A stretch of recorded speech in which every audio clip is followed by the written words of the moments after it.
laban kay PCO Undersecretary Claire Castro dahil sa kanyang libelous statements tungkol sa aking solar business.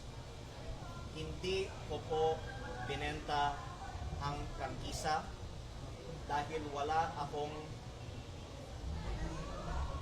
kumpanyang may prangkisa na binenta ko. Ang binenta kong kumpanya ay walang prangkisa.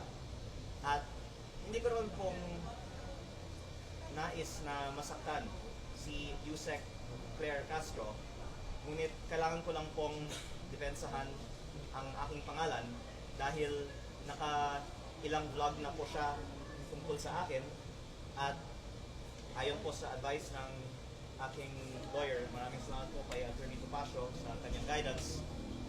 Napakarami pong grounds po of Attorney Topacio. Pagpaplanuhin natin pa po ang iba pang mga legal na hakbang in response to all of these libelous statements.